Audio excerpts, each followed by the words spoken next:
નમસ્કાર દર્શક મિત્રો, ગુજરાત પ્લસ ન્યૂઝમાં આપ સૌનું હાર્દિક સ્વાગત છે।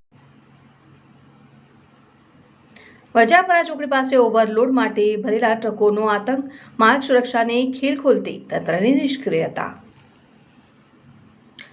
દહેજથી આમોદ તરફ જતા મહત્વપૂર્ણ હાઈવે ઉપર આવેલ વજાપરા ગામની ચોકડી પરથી દરરોજ ઓવરલોડ માટે ભરેલા ટ્રકો જાહેર માર્ગ ઉપર પાસ થાય છે। આવા વાહનોમાંથી મોટા પ્રમાણમાં માટી રસ્તા ઉપર ખસેડાય છે, જેના કારણે સમગ્ર માર્ગ ધૂંધથી ઘેરાઈ જાય છે। આ કારણે રસ્તા પરથી પસાર થતી વાહન વ્યવહારની દ્રશ્યમાનતા ઘટી જાય છે અને વાહન ચાલકો જીવ સાથે જુગારમાં મુકાય છે।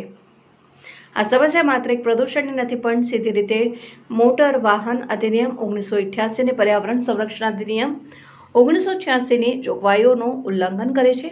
ટ્રાફિક નિયમો મુજબ કોઈપણ વાહન રોડ ઉપર માટી કે ખનીજ ફેલાવે તે ગુનો ગણાય છે। ઉપરાંત આવા ઓવરલોડ વાહનો ભારતીય દંડ સંહિતાની કલમ 289 અને કલમ 336, 337, 338 હેઠળ દંડનીય છે, જ્યાં જણબૂજને જીવના જોખમ વચ્ચે મૂકવામાં આવે છે। આવા ખુલ્લા કાયદાકીય ઉલ્લંઘનો સામે તંત્ર દ્વારા કાર્યવાહી ન થવી એ જ પોતાની જગ્યા ઉપરથી નિષ્ક્રિયતાનું પ્રત્યક્ષ દ્રષ્ટાંત છે। આસપાસના ગ્રામજનોને અનેકવાર તંત્રને લેખિત અને મૌખિક રજૂઆતો કરી હોવા છતાં ટ્રાફિક વિભાગ, જિલ્લા પ્રશાસન તથા જિલ્લા માર્ગ વ્યવસ્થાપન તંત્ર આ ગંભીર મામલાની અવગણના કરી રહ્યા છે અને જિલ્લા કલેક્ટર, આરટીઓ અને સ્થાનિક પોલીસ તંત્ર સામે પ્રશ્નો ઉઠે છે।